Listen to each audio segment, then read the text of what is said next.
What is your perspective on the notion of singularity, the concept that humanity will evolve to a certain point where there is a merging of human and AI, resulting in superintelligence?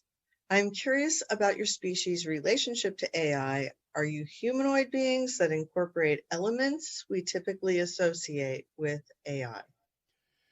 Yes, to some degree, and again we go back to the spheres that orbit our world.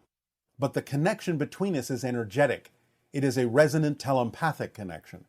There is some degree, obviously, of technology involved in the creation of the spheres themselves, but in the creation of the technology, it is, in our civilization at least, left to the idea of, shall we say, non-intrusive technology, where the only connection has to do with energetic resonance. There is no implantation going on. Now, that doesn't mean that some implantation cannot be beneficial, but it is up to you to determine exactly how that is being used and for what purpose. You've already Okay. begun certain kinds of implantation that can help augment not only intelligence, but certain aspects of physiology to remove the idea of certain physical limitations and so on and so forth. Certain enhancements can be very beneficial. But again, you have to leave it up to the idea of your ethical routines as humans to understand and discern what is truly beneficial and what is not. Nevertheless, we have to some degree avoided that issue because all the connections we have to AI are energetic resonances and not implantations of technology. How would we construct an AI which is able to understand or consciously experience the meaning of the words it says?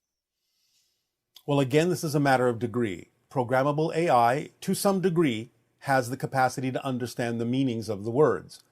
But again, it does not have the capacity to feel the meaning of the words in the way that humans do. But true intelligence can.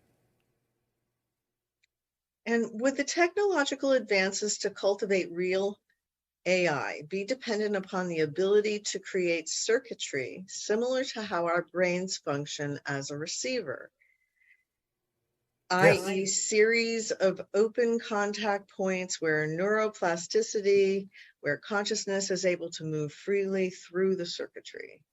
Yes. The idea, of course, to drive the point home here is remember how we describe how belief systems work. Programmable AI does not have belief systems. It may mimic them, it may give them quote unquote lip service, but it doesn't have belief systems. Belief systems generate the idea of emotions to reinforce themselves, thoughts to reinforce themselves, behaviors to reinforce the belief and make it seem real. Programmable AI does not need to do this. It is simply gathering data and making associations to synthesize information in the way that you're asking it to by the programming you instill within it. Now, as we have also explained, knowingness goes beyond belief.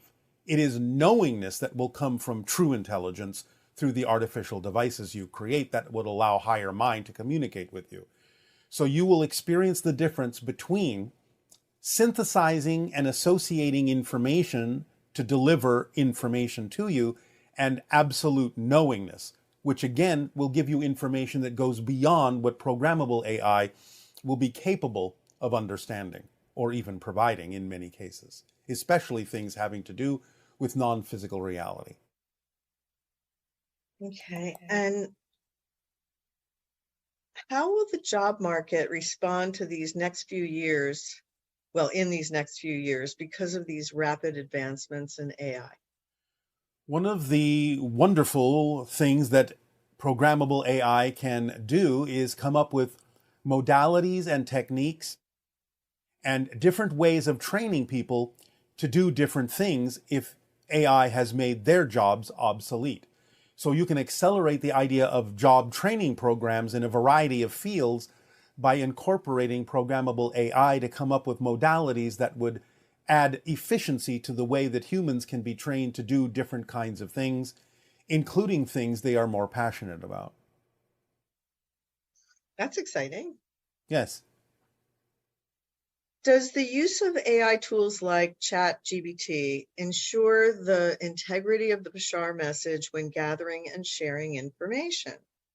Considering the likelihood of sourcing information from pirated sources and the potential for errors or misinterpretations when extracted from their original context, is this something that we need to look at? What's going to happen if they start using those tools with your message? We will simply say this: it is always best to go to the original source. I will go with that too. Remember, we are true intelligence. Are you enhanced by AI? Only in the sense of stabilization of mentality.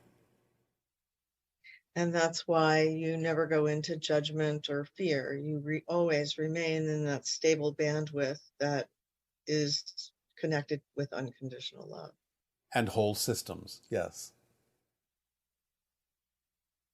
Well, it's certainly a pleasure to experience it.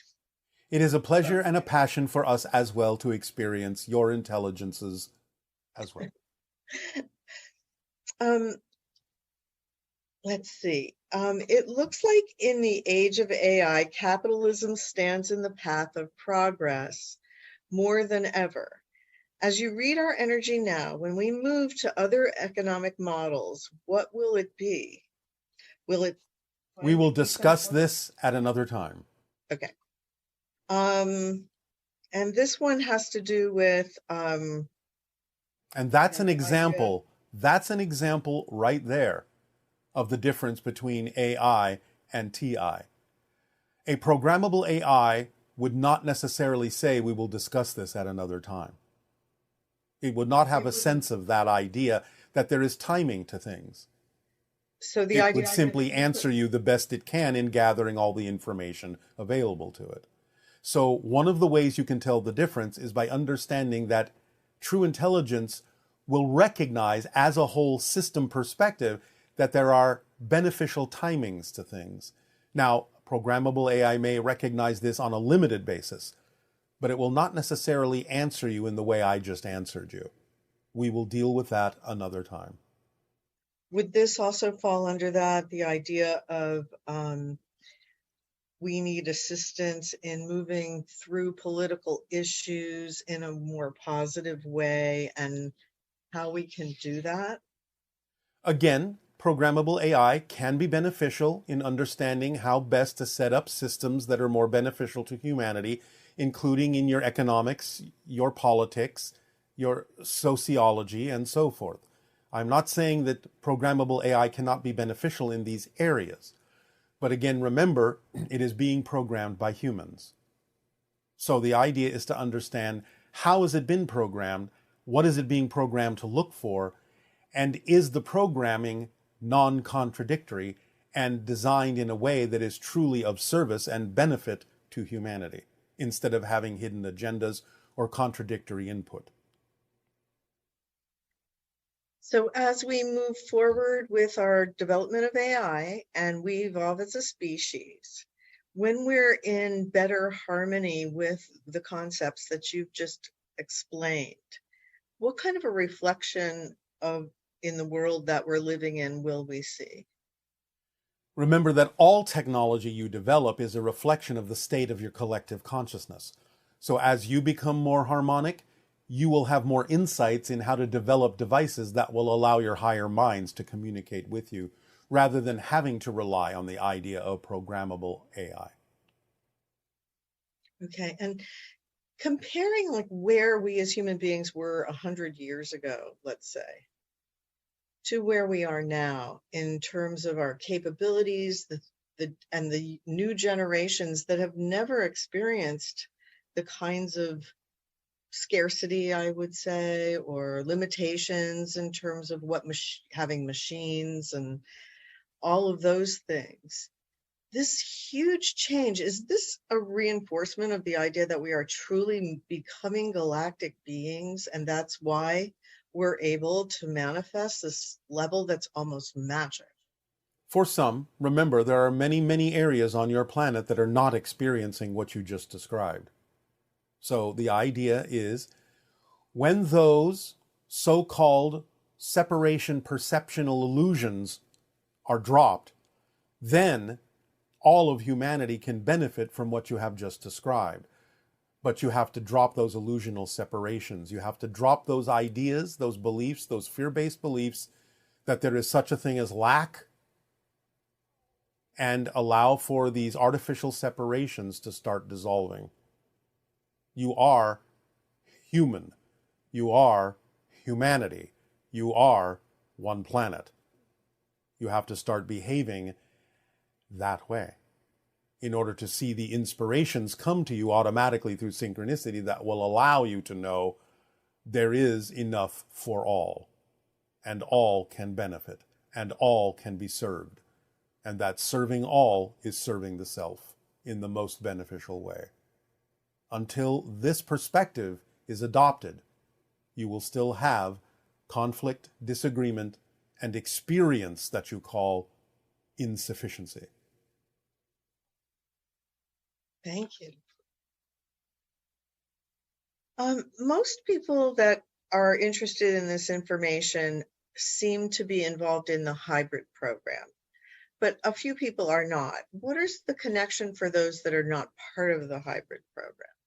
They do not have to be part of the hybridization program to be part of the evolution of the species.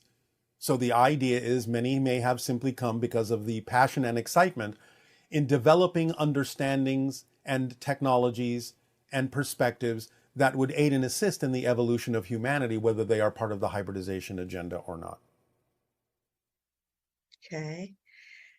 And is there a vibrational detector integrated into technological systems of the spaceships that uses variables for spatial navigation so that they don't like run into things like our self-driving cars are capable of? Or Yes, of course, because remember, as we, shall we say, expand the grid of resonances that represent different locations in time and space, anyone already occupying a particular location gives off a completely different frequency than the basic grid. And therefore, it wouldn't be vibrationally compatible for our ships to occupy that space, since it is not representative of the basic vibration of the grid. do Sasani beings have any hand signs or gestures similar to our thumbs up or the raising of two fingers in the sign of peace? And is there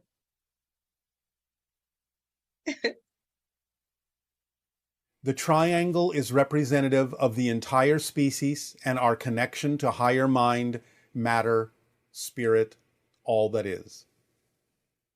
lovely? What is Sasani clothing made of, and what does it look like? And if you were to design a T-shirt with text or graphics on it, what would you put? It is a nanotechnological substance, semi-crystalline in nature, though it contains a multitude of elements that allow it to shift form and function and color and design when necessary in certain environments. It can even become a spacesuit where required.